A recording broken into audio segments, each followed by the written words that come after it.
10 jours de prière 2023. Jour 9, gardez le cap. Et la leçon nous interpelle à devenir de vrais adorateurs, que nous puissions adorer Dieu en vérité et en esprit. Alors l'Éternel essaie de voir même dans nos cœurs pour voir si ce que nous affichons extérieurement a des racines dans les cœurs ou si ce n'est pas superficiel. Donc une simple tromperie. Alors, on nous a donné le verset que nous allons vraiment tous méditer dans le livre des Proverbes, le chapitre 4, le verset 23. Essayons de lire Proverbes, le chapitre 4, le verset 23. Le verset 23, ça nous dit ce qui suit. Garde ton cœur plus que toute autre chose, car de lui viennent les sources de la vie.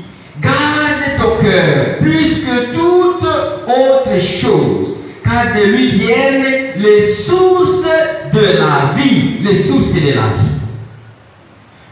Nous allons essayer aussi d'apprendre les cœurs dont il s'agit, mais les cœurs que nous connaissons peuvent aussi nous aider à comprendre la fonction du cœur dont on fait mention ici.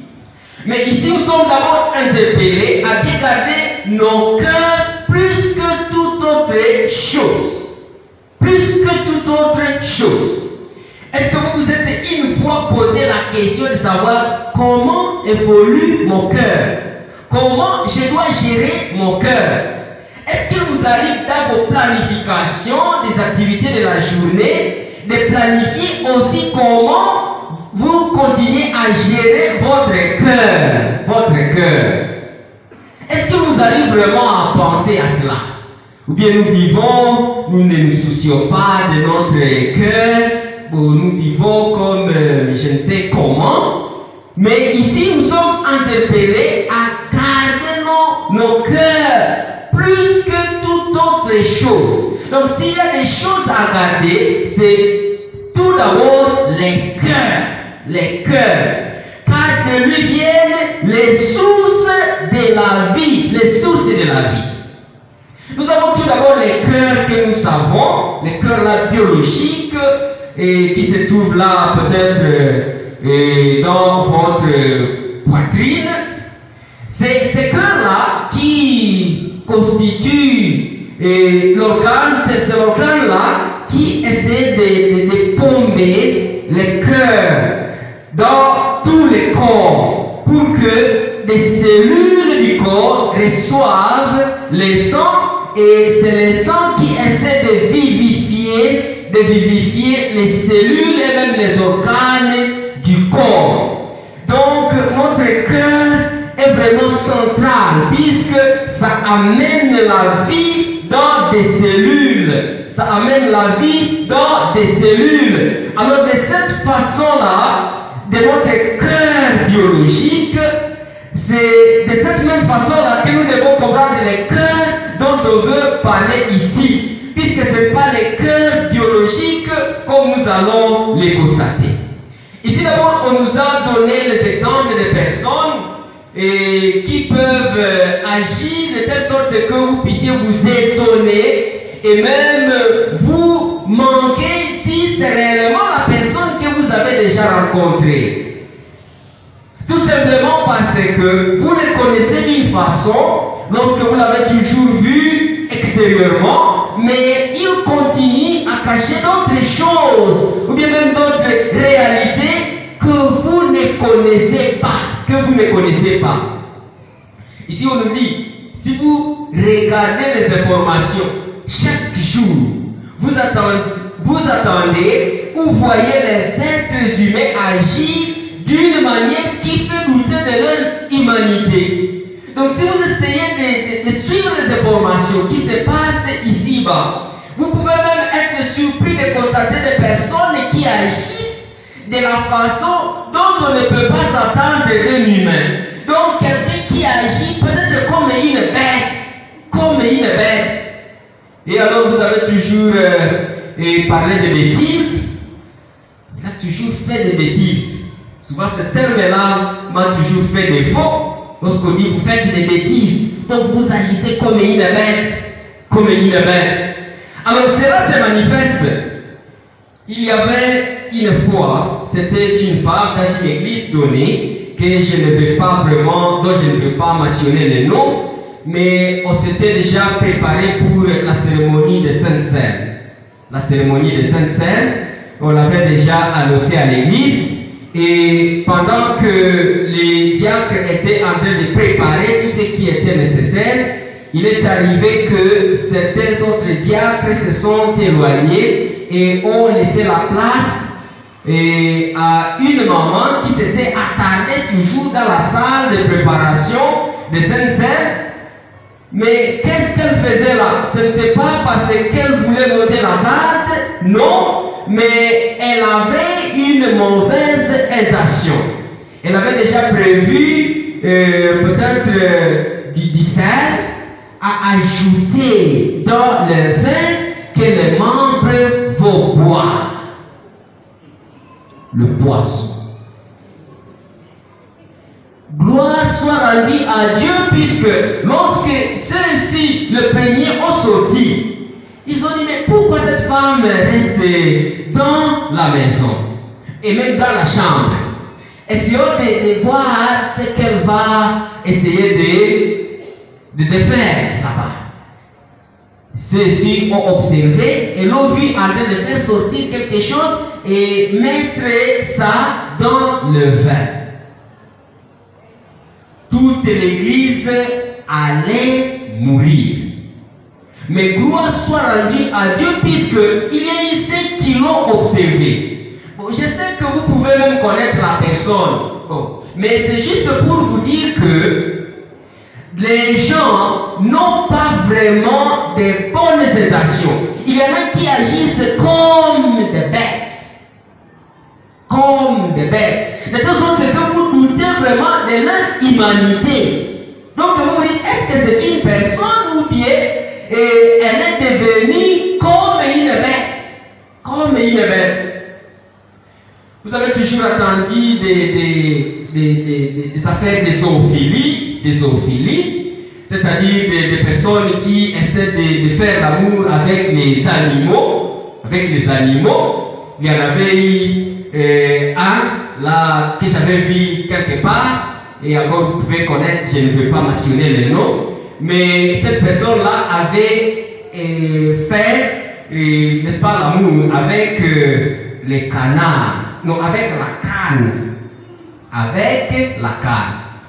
Et lorsque nous avons constaté cela dans les quartiers, nous avions toujours dit à cet homme-là. Donc, pour dire que il a fait vraiment. Donc, c'était juste des critiques à son endroit, puisque souvent les canards ont toujours fait.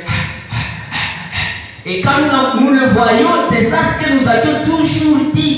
Et c'était éparpillé partout. En fait, il y a des personnes qui agissent donc de la façon dont vous pouvez vraiment douter de leur humanité. Je ne veux pas que de telles personnes puissent se trouver parmi nous, mais il y a ceux qui commettent de tels crimes. Il y a même des personnes qui font l'amour avec leur belle-mère. Oui, si vous essayez de suivre les informations, vous n'avez pas seulement un seul exemple, vous en avez beaucoup de personnes qui font l'amour avec leur belle-mère. Où va le monde? Avec cela, est-ce qu'on peut vraiment penser que quelqu'un continue à être un humain, où il est devenu un sous-homme? Un sous-homme. En fait, les gens agissent de la façon dont on ne peut pas comprendre. Alors, on essaie de nous dire ici, lorsque nous lisons dans Jérémie, le chapitre 17, le verset 9.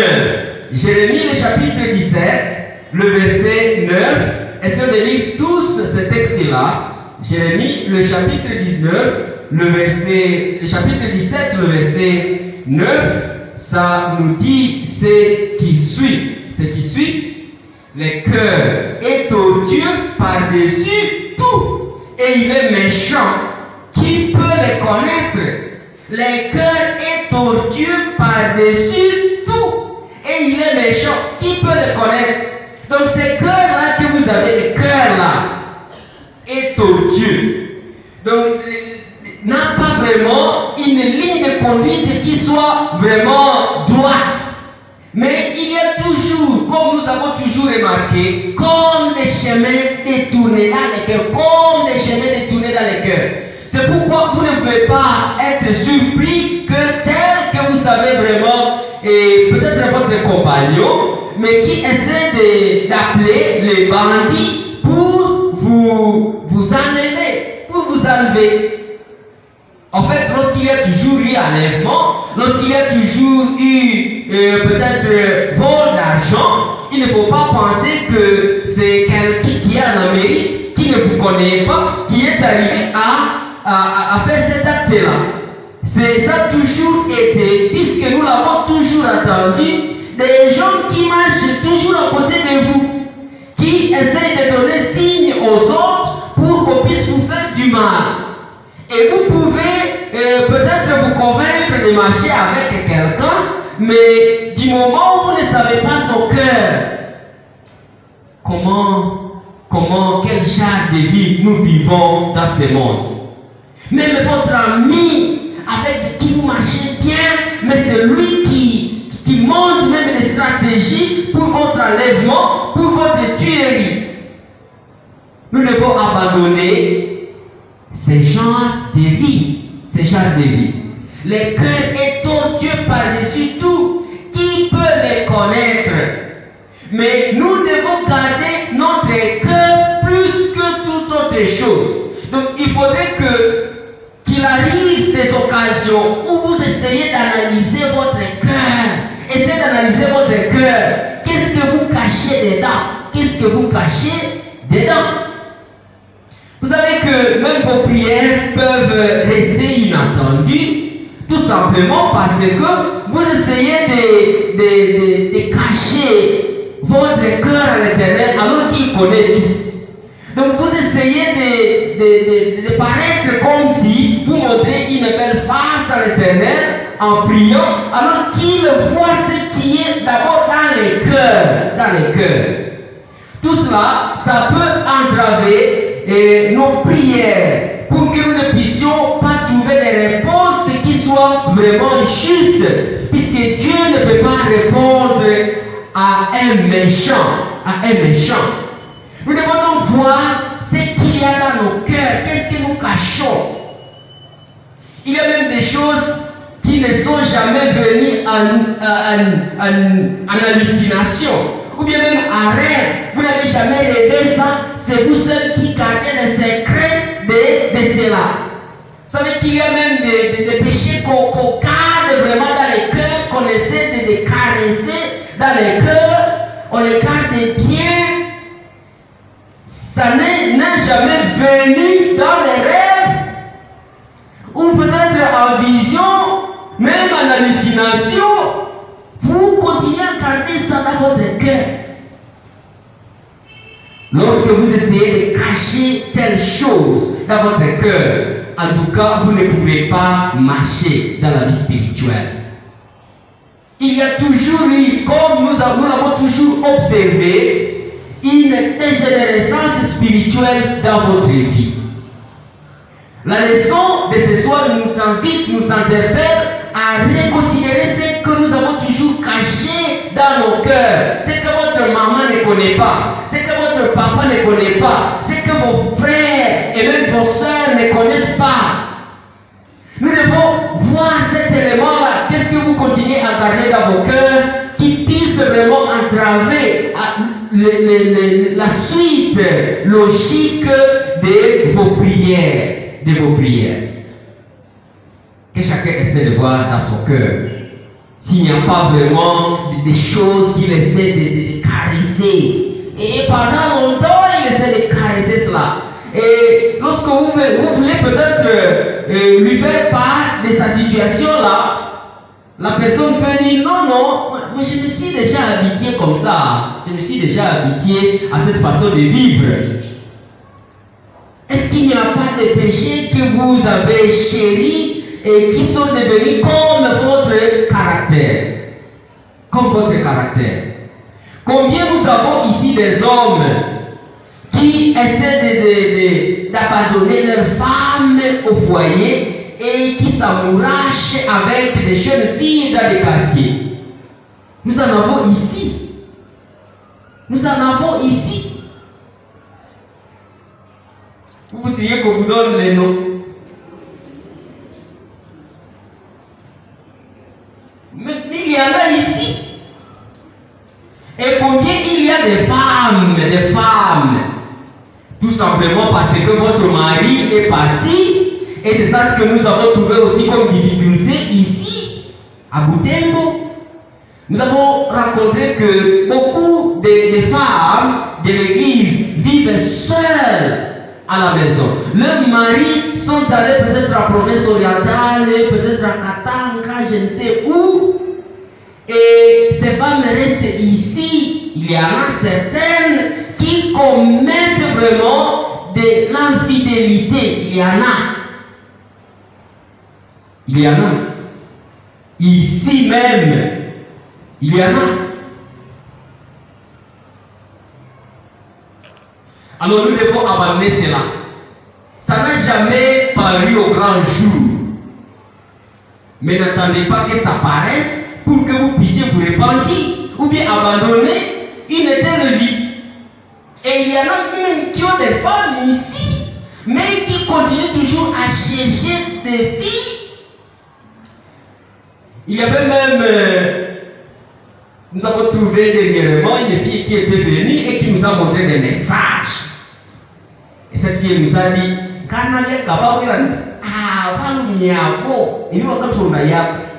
ma message,